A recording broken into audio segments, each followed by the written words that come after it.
Welcome to another episode of the No More Wasted Days podcast. I'm one of your hosts, Sarah. And I'm Ryan. Today we have a special guest with us. It is my husband, Ryan. Welcome.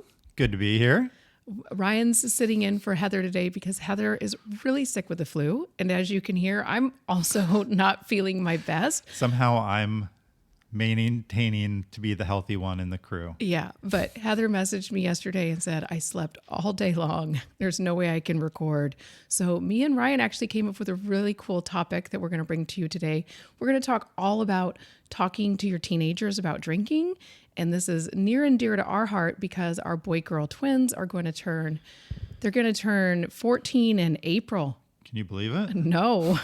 And they were actually 8 years old when we quit drinking. So they were like little babies. Yeah. It kind of seems like a world ago. It does. I know. So we actually quit drinking, Ryan and I, 6 years ago. Almost 6 years ago. It'll be 6 years in May. So as I was preparing for this, I'm like, am I getting all of these numbers right? But I really did. And we quit drinking because it was kind of Ryan's idea. Do you want to give everybody just a quick? You have to be very quick in this because Ryan has already done one episode with me before. And we talked a lot about it. Yeah, we got to talk a lot about his story. So I can link that in the show notes. But I want to give a really brief synopsis of like why you decided to quit drinking and drag me along with you.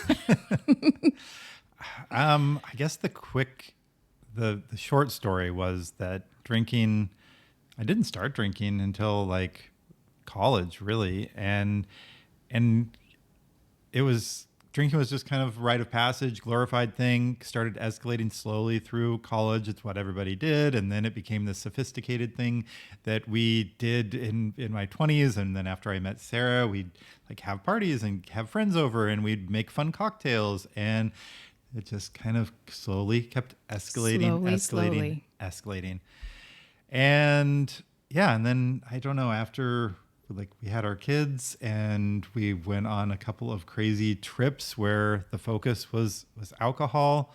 I think I'd slowly kind of had some like little brain worms, I had an entrepreneur that I respected talk about his experience with alcohol. And then that kind of that was about a year before we even started. Mm-hmm. And then after we had our cruise that we went on, I was searching for just some information on it, and that's when I found Annie Grace's book. Yep. And that kind of started our journey. Yeah. And I came home from work one day and he was sitting on our front porch and he was drinking a beer while listening to Annie Grace's This Naked Mind. And he said, I think I'm going to quit drinking. And I was mad. I had a lot of emotions, but I also knew I was gonna quit with him because I always talked about quitting drinking when I was really drunk. Do you remember that? Yeah, I mean, yeah. It's hard to, we'd be around the fire pit and I'd be going, I don't know, I think I'm an alcoholic. I think I gotta quit drinking. And my loving and supporting husband, who was also drunk with me, would be saying, no, you don't have a problem. I didn't want the party to stop. Yeah, right. Don't quit right now. We're drinking. And always when I sobered up, I would be like, oh my God, I don't have a problem. What was I thinking last night? So it was almost backwards thinking for me, but I went along with you. I told myself I'd do it for 30 days and that that could prove that I didn't have a drinking problem if I could quit for 30 days. So it probably took me 2 years of being alcohol free to even admit that I have a problem with alcohol, that I can't go back to it. I don't know how Ryan feels about that. I don't know if you feel like you had alcohol use disorder or have it. I felt like I don't know. I got into a habit where I definitely wanted to drink more than one. Mm-hmm. You can't answer that one yet. It's a hard one to answer sometimes. Yeah. I mean, I haven't drank in almost 6 years, and there were enough negative consequences that made me say life is a lot better without it. It wasn't particularly hard for me to stop. Yeah. A lot of people celebrate their numbers and how long they've been alcohol free. And I'm just kind of like, I don't drink. He doesn't know a lot of the time that our 6-year anniversary is coming up for quitting drinking. And he'll be like, oh, really? And I'll say when we hit 2,000 days, I was like, we hit 2,000 days. And he's like, huh. So yeah, he doesn't know. I really know. I'm like looking at my counter quite regularly. I'm really motivated by it. So, but now we're going to kind of shift gears. That's a little bit about our story. Hopefully we kept that brief. How long was it? What are we on the timer? Oh, good. Yeah, 5 minutes. 5 minutes. That is good.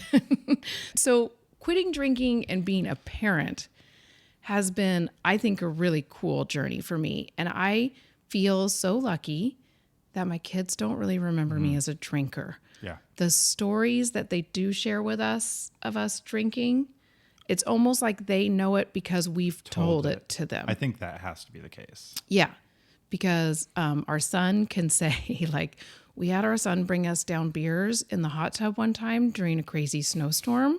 And he'll be like, oh, yeah, I do remember that. And like, that's an embarrassing, shameful moment for me that I had my son do that. I don't think he looks at it like that at all. And I'm trying to think about our daughter. If she ever shares any stories, she'll share that like when we had parties and stuff, We'd be loud. that we would be loud, that it would be noisy. But yeah, in that regard, I feel really happy. But has parenting shifted for you? Well, yeah. I mean, I think the biggest change has been that I can focus on being a parent. Yeah. And that there's not this kind of nagging distraction of go away, it's time for mom and dad to drink, Yeah. or we're going to hang out with our friends so we can drink. I think that's been the biggest shift. And it's kind of the same shift that happened when we wanted to go out for dinner or go over to a friend's house, and you don't have to worry about that mind space of, are you going to drink? How are we going to get home? Are we going to call an Uber? Are we just going to hope that we haven't drank enough and we're fine to drive? Yeah, it's all that backwards thought. I think about that a lot, like when we go to our daughter's choir concert and I don't have to worry about like if we're going to have a beer at the pizza place and if like, will Ryan have one beer so he can drive home and then I could have 2 beers? Like, I'm really happy that I don't have any of those thoughts when we're at our kids' events anymore, that I can just focus all of my thoughts on them. And that is a huge gift. Yeah, for sure. And, it's kind of funny that it's kind of embarrassing to say, but like one of the things that I was excited for was that when our kids would be old enough that they could bring us drinks to the hot tub or out when we're out sitting by the fire, that they could be our little mixologists, bartenders, little drink runners, bartenders. And we could and we had a neighbor we lived in suburbia, and he had his daughter a number of times. You want a drink? Oh yeah. Okay. I'll just have my daughter run in and prepare, make a gin and tonic for us. And I was like, oh God, I can't wait for our kids to be able to do that. And we can just, yeah. And now I just look back on that and I was like, what a stupid thing. Yeah. I was excited for our kids to learn how to drive so they could drive us home if we drank too much. And now I am so embarrassed that I had that thought. And luckily it was just a thought. Like I don't need to be embarrassed about it because it's just a thought. And I know a lot of parents do that. And I'm not trying to bring shame to those parents at all. But I just am happy that I am not in that place anymore. And that I just get to, and I had parents that did not drink. And alcoholism does run in my family, but both of my parents, my dad is a total normie. He has 1 beer every night. Like still does at dinner. Like, how does he do that? And why? Why does he only want 1? And my mom just does not drink. So, but I loved that as a kid, knowing that I could call my parents at any time if they needed me. I didn't notice it when I was a kid, but now I really love that I know I'm going to be able to give that to our kids. Yeah. And I think that was one of the driving forces behind deciding to quit was we were getting to that age where we knew that memories were going to stick with our kids. And we started thinking through, did we want our kids to have these memories of us being drunk or asking them to bring us beers or all these things? And we didn't. And I think that was one of the driving forces behind quitting. Yeah, exactly. So in this episode, I'm going to go through a few different areas for you. I'm going to go through the reality of underage drinking, and Ryan and I are also going to bust some common myths that parents might think when it comes to talking about their kids about drinking or drinking in front of their kids. And then we're actually going to give you some really powerful ways to have conversations with your kids about not drinking or what kind of boundaries you want to set up for them, because I don't think it's realistic to tell your kids just don't ever drink. Like it's one thing. I guess I do say that to my kids about smoking because I smoked cigarettes for a long time and I loved it and still want to do it. So I always tell them, I'm like, don't smoke cigarettes if I can give you one piece of advice. But the thing is too, like I know they might listen and they might not. So anyway, we're going to do all of that for you guys. And first we're going to dive in some facts for you just so you know why this is a good topic for you to be listening to. The prevalence of underage drinking is pretty high, and it's most significant in binge drinking. There was a poll done in 2023, approximately 3.3 million individuals aged 12 to 20 reported binge drinking at least once in the past month.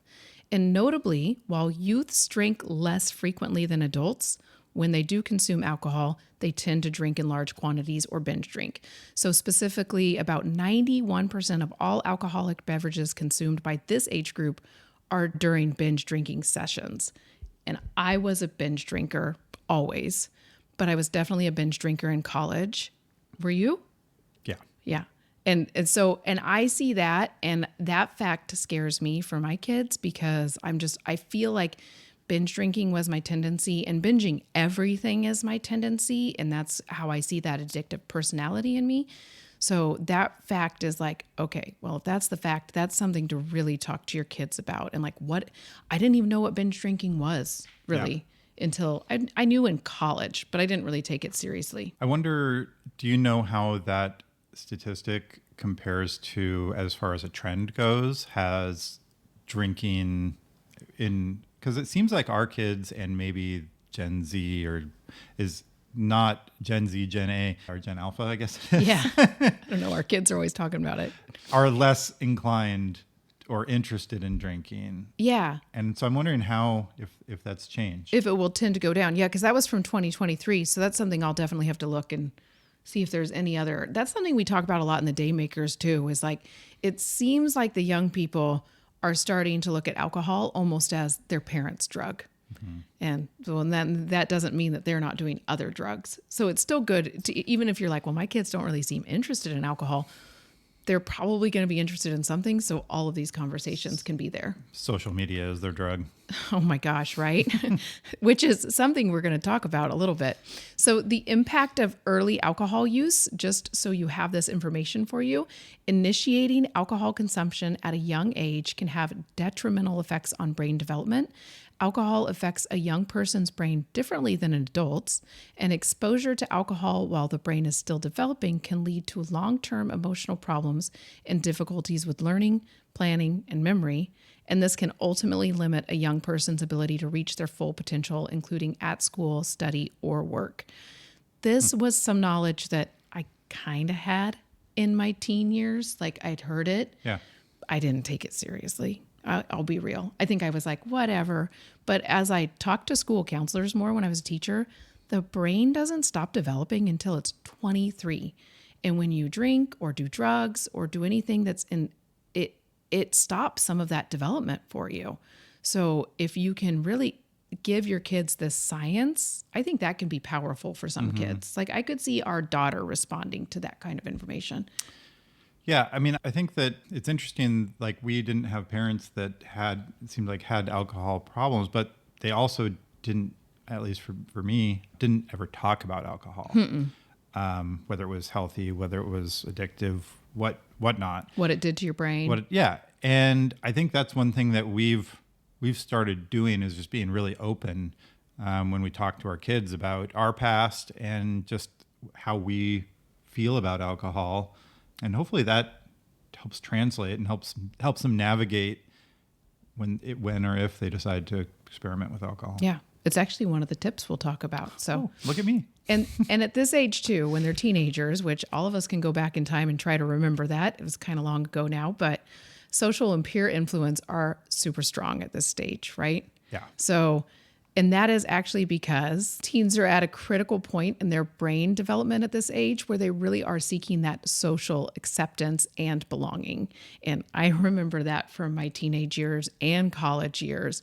And the prefrontal cortex, which is responsible for the decision making and impulse control, is still maturing, while the limbic system, which drives reward seeking behavior, is highly active. So this makes teens more likely to prioritize peer approval over long-term consequences. And when I was reading those notes as I was writing them out and doing the research, I was like, oh, I remember that from being that age. And it's funny because now in my 40s, I could care less about what people think about me.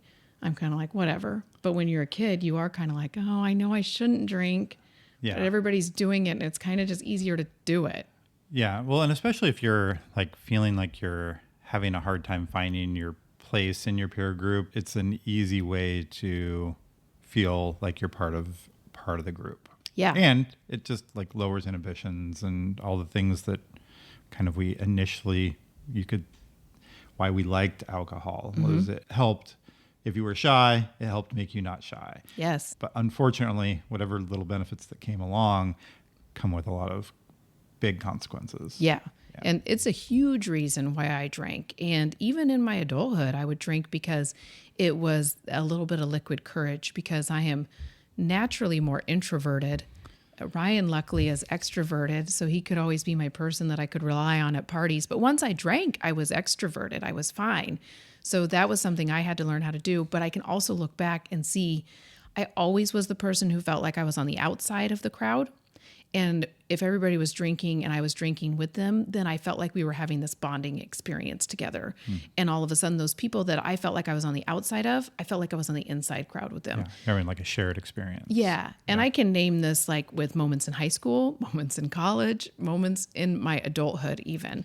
And that's something I've really had to work on as I've quit drinking.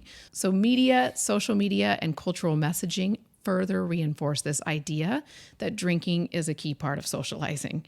And we talk about that so much on the podcast. Yeah, and like marketing too. Like every celebration is an occasion to drink. Birthdays, New Year's, Christmas, like President's Day. Yeah, if something happens, let's mark it by having a drink. Yeah. And I mean, I'm sure this was a conscious decision by the marketing departments of the alcohol lobby to encourage more drinking because it worked. Yeah. And I know they will say they're not targeting young people in these because obviously the drinking age is 21. But I'm sure when you watch ads, like for us, we're recording this before the Super Bowl. You guys will listen to it after. But I bet when we watch the Super Bowl ads, if you pay attention when they have the alcohol ads, which there's always a ton, they're going to show young people. They're not going to be teenagers, but they're going to be 20-somethings. So they're definitely marketing to that. And then there's also like you can go into the whole, they market to moms a lot to de-stress, be part of the mommy wine culture and all of that. Seems like a whole episode. Oh, yeah. That one is coming up. Don't worry. So what are some common myths that parents believe? Because these are things that I believed. And even when I talk to other parents, when I bring this up on social media, people will kind of say like, oh, well, I don't want to do this because X, Y, and Z. So some of them are, they're going to drink anyway, so I'd rather be at home. Is that something you used to believe about our kids? I'm not sure. I like giving free passage of like, yeah, go ahead and have your friends over and drink. I would never, even when I was a drinker, I would have never let their friends come over and drink at our house. But I do think that I would have said, oh yeah, you can have a glass of wine at Christmas or whatever. Sure. And now I'm wondering if I'll do that. Yeah. I don't think I'll feel comfortable with it. Yeah. I remember as a kid, like feeling that like rite of passage, having that like one glass. It was like the only time during the year you'd be able to have one glass of wine, and it was probably a quarter pour or whatever it was. But I don't know that I don't think that affected me negatively, but the fact that I saw it as this huge rite of passage when I was a kid, yeah, I think is the more troubling thing. Yep. Well, and that's what it says too. Like with the research I did, it says that allowing kids to drink at home doesn't actually teach them responsibility, but it normalizes drinking to them. And it more does that, gives them that rite of passage. So instead of having clear boundaries, we'll send the message that alcohol isn't necessary for fun or fitting in.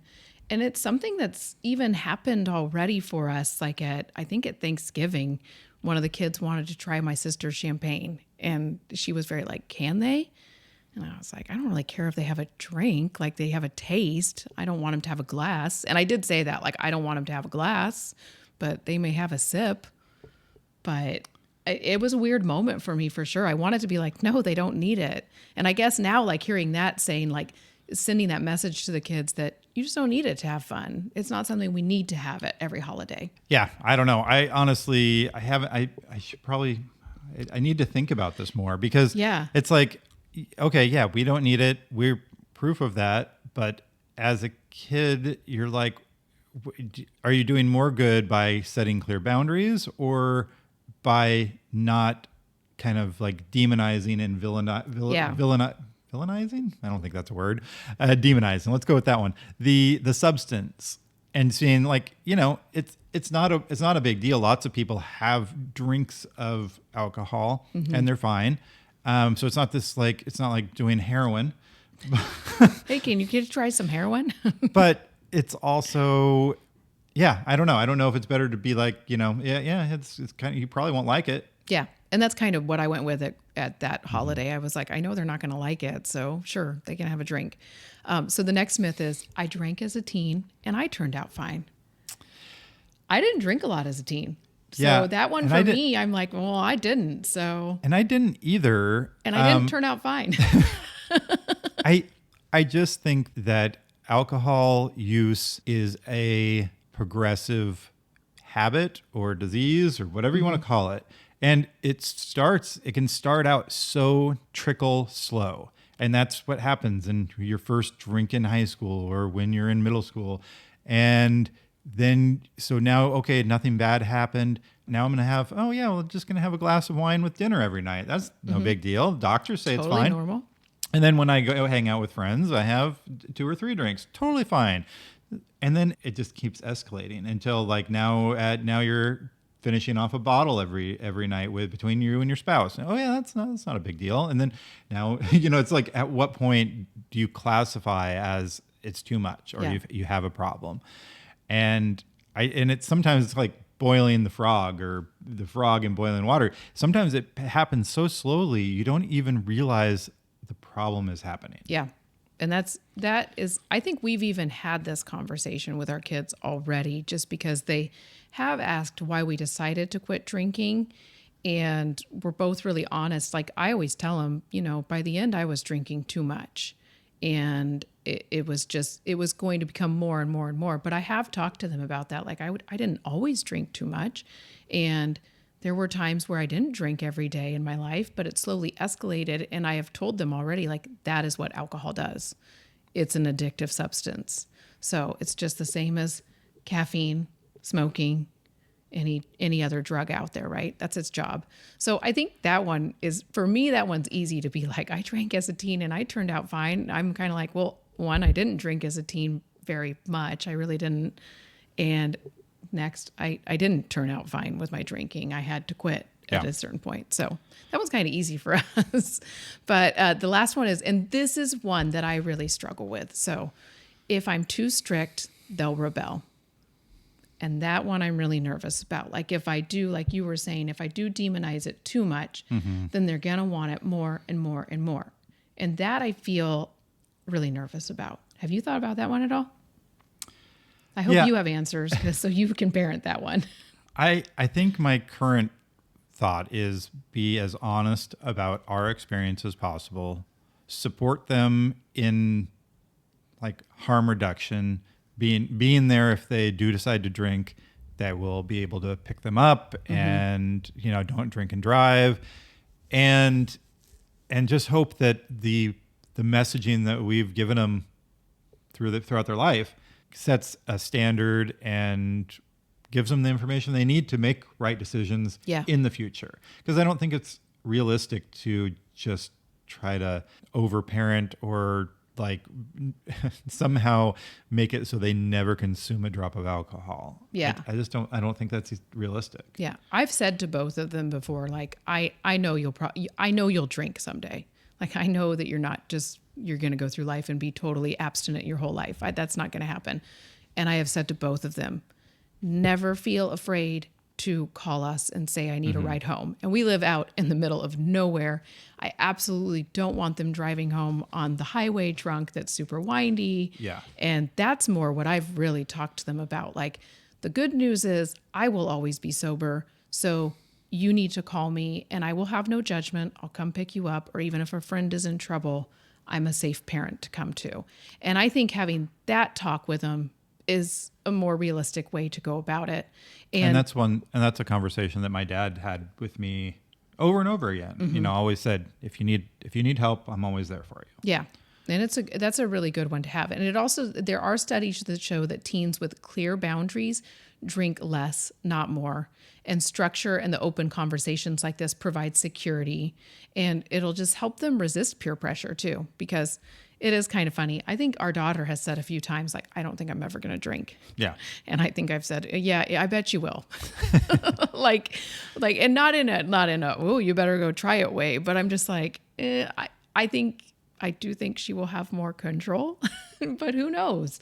Who knows? It'd be interesting to ask my parents what they thought about that. So now we're going to go into how to actually talk to your teen about quitting drinking. And I'm going to offer you some strategies and just how you can go about this. We're going to go through 5 different areas about how you can talk to your teen about drinking. So the first one is start early and keep it an ongoing conversation, which I feel like we've done a good job with. How early is early? Well, I don't know. I don't feel like it said in the notes. It didn't really say in the notes, but I think for me, I didn't research that. You put me on the spot. For me, I was thinking like when they entered middle school. Yeah. And that's because I was a middle school teacher and middle schoolers drink, which I was like, That's crazy. what? I didn't drink when I was in middle school. No. I would have thought that was crazy. Yeah, middle schoolers drink and middle schoolers have sex, which blows my mind. But luckily I've told my kids those things and they're like, what? And I'm Gross. like, I only know because I was a teacher. So, and I think this goes into with like having a sex conversation with your kids. It's the same thing. Like start early and be honest and open with them and do it often. One big tip is that one big talk is not enough. So just weave it into natural conversation when you can. That's what we do a lot. I feel like it comes up at dinner time or it comes up when they're doing their dinner chores and we're kind of hanging out in the living room while they're cleaning up. Well, and it definitely helps that we have a business where we help people navigate a 30-day break or taking a longer break because, you know, they get to hear us helping people and talking about it all the time. So I think if you do decide to stop, or even if you are, I don't know, even if you are still drinking, I think having honest conversations about regulating or the risks and dangers is still important. Yeah. And if you're looking for ways to weave it into your regular conversation, if like a celebrity has a DUI or dies of an overdose, those are times where I've talked to the kids about it. Or even when we're watching a show and you'll see it. If we're watching a show and somebody has a hangover, that's a good opening for me. And just thinking about those things, like think about peer pressure moments. If they're talking about their friends at school, you can say, well, what would you do in that situation? What do you think your choice would be? And just look for those little moments to have little conversations. Don't have like, no, I'm going to harp on you and really talk to you about this forever, because they don't listen to that. Maybe your teens do. Ours don't. Those are some good tips. I'm gonna have to use those. We got to remember those, right? So the next one is to be honest. And Ryan brought this up already. Be honest about your own experience. And that is something that was kind of hard for me the first time they asked, like, why did you quit? And like, I think too, like, you know, our son was probably joking when he did it, but he was like, well, Mom, were you always just drunk all the time? All those weekends that were like, he saw one of my TikToks and I mentioned that I would pretend to be car sick because I had a hangover and I was really just sick from my hangover.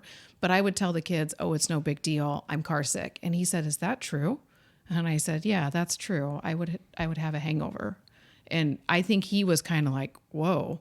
But one of the tips is to like, don't glorify it and just talk honestly about it, which I think that's what I did at that moment. I just said, yeah, I didn't feel good a lot of those times, but I knew we were on our way to a hike or we were on our way to a birthday party and I needed to be there as your mom. But yeah, it's one of the, talk about the negatives and what the outcomes are. Like, yeah, not only can it be fun, but there's some consequences. And like, it's not all about just like making bad decisions in the moment, but the next day it's going to be like you're sick. Like you sometimes don't want to get out of bed all day. Yeah.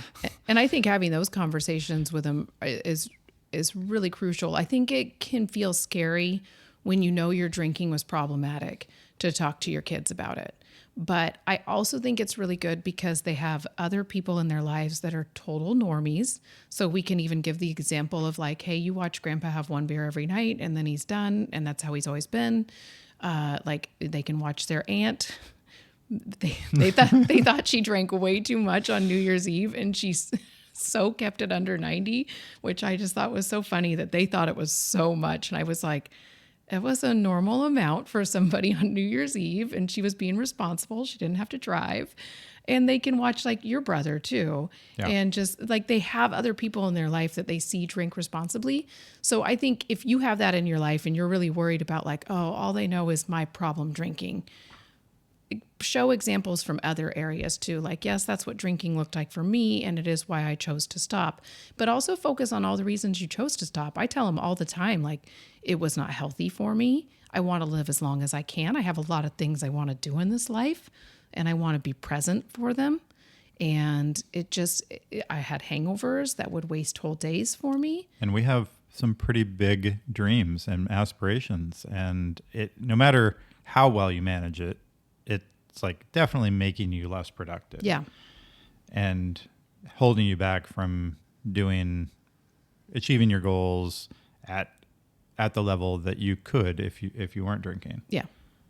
So it's number 3 is to set clear expectations and boundaries.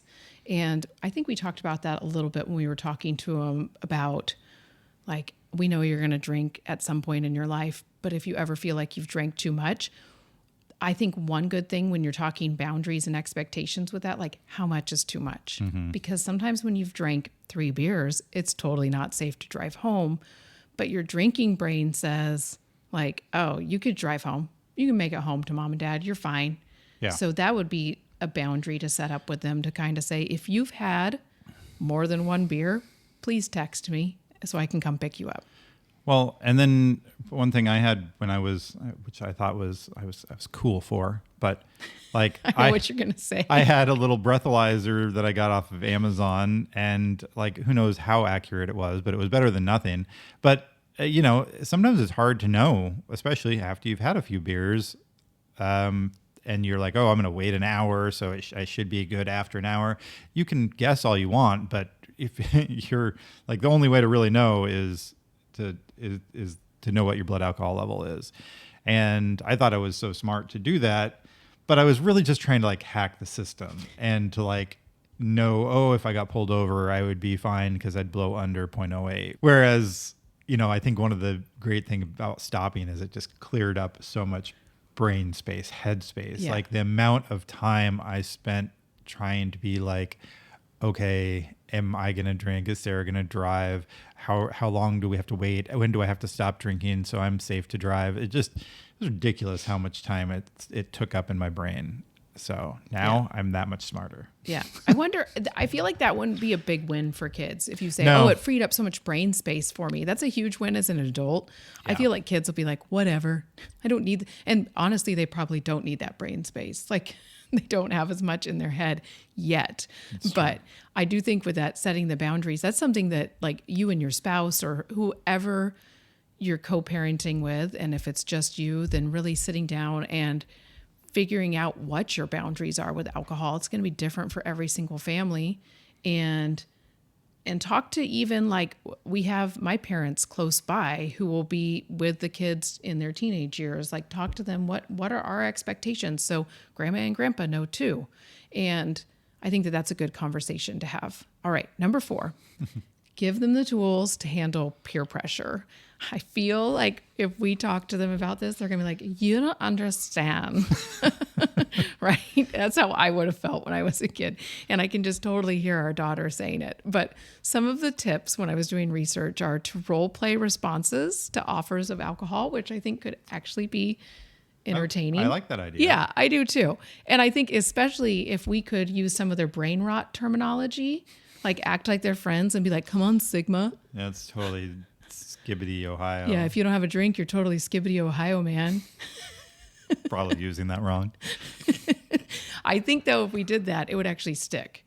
Like, so bring some humor into it if you're going to do that. And just actually give them some excuses. I do remember my mom always telling me, you can always use me as your excuse. Say, oh, my mom said I have to go home. My mom said I can't do that. And that, I feel like sometimes I wish I could still do that as an adult. Oh, sorry, my mom said I can't do that this weekend. But it was really helpful and I've even told our son that he kind of has my introversion. He'll use little things with people when he's like, I didn't want anybody to come over. I just want to have my alone time. So I told him you were doing this on the build and I couldn't have friends over.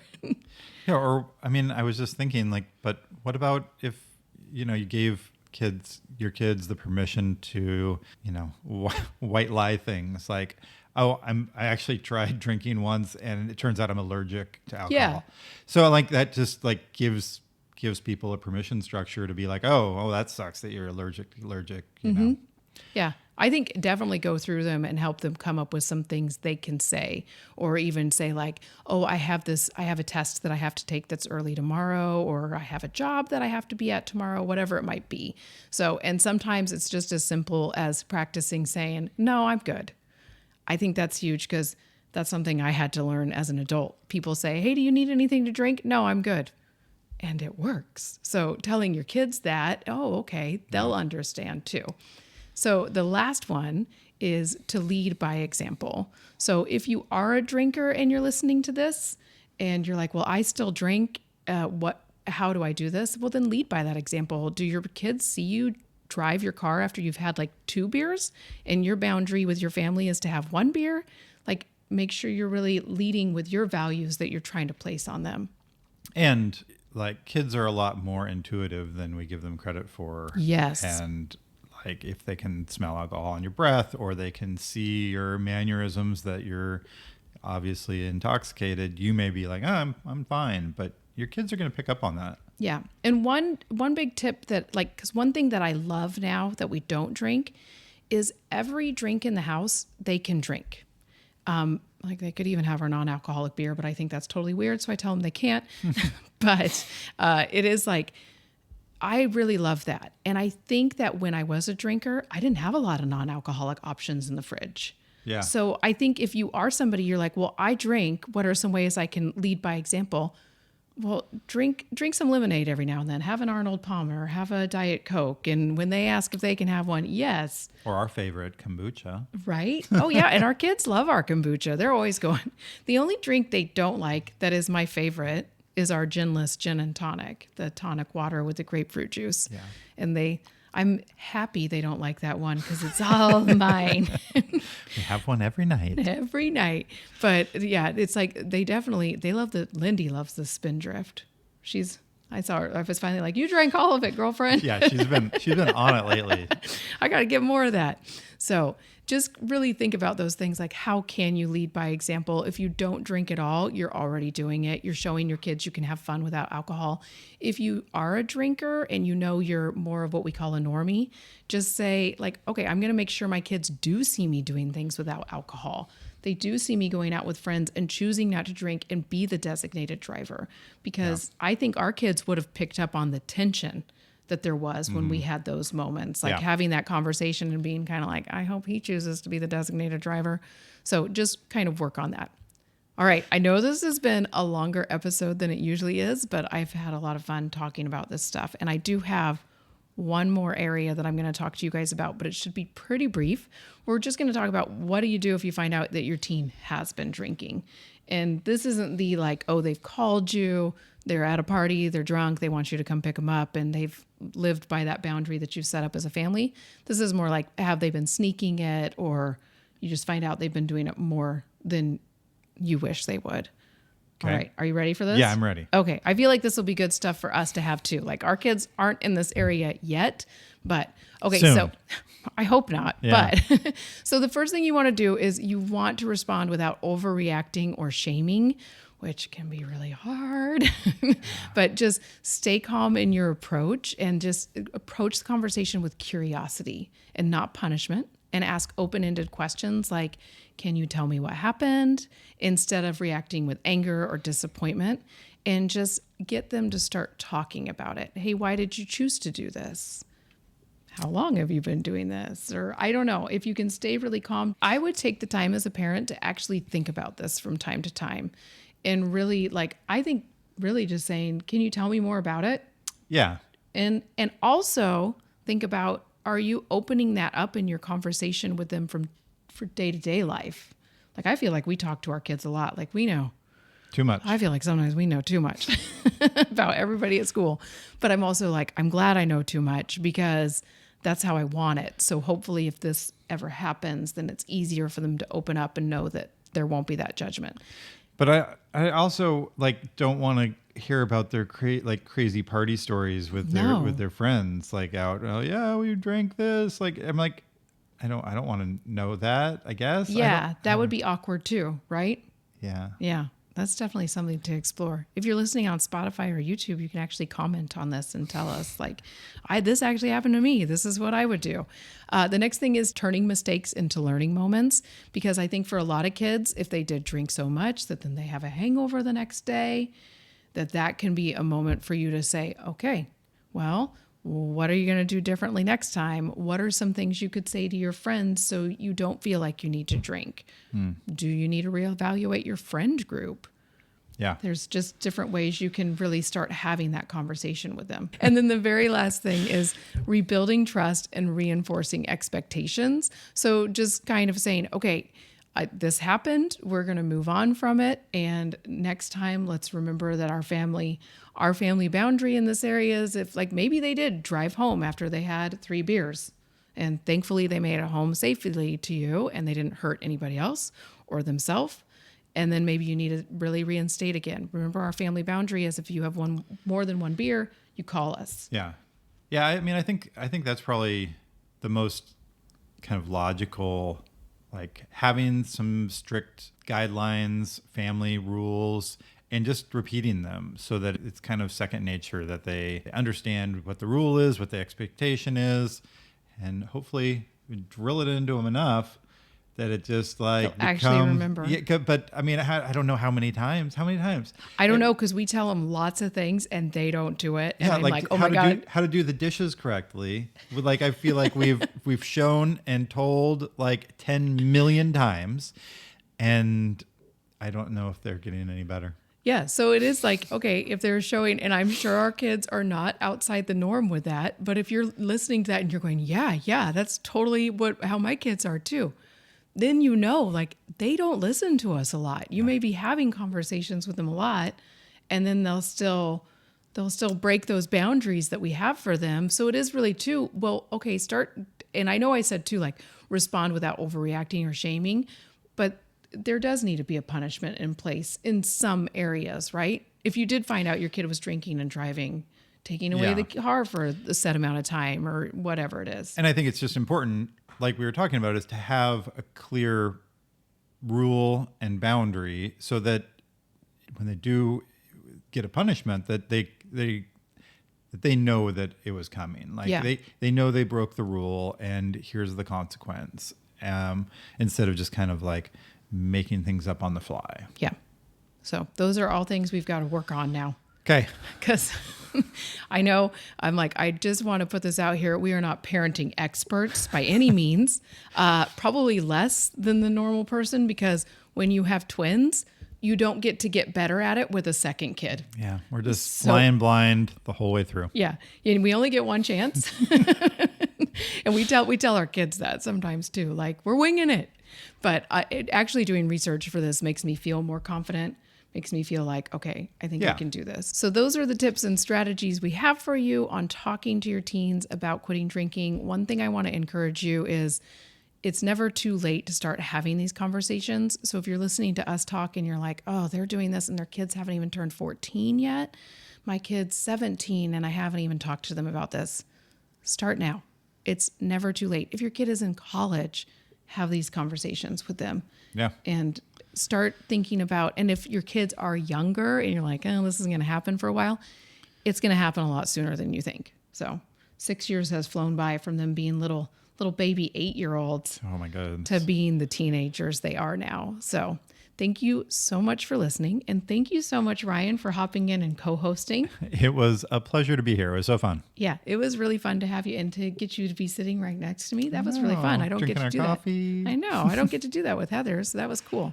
So thank you so much for listening. If you have not subscribed to the podcast already, be sure to hit the subscribe button. And if you liked this episode, be sure to share it with somebody else. And we will be in your ear next week. Bye.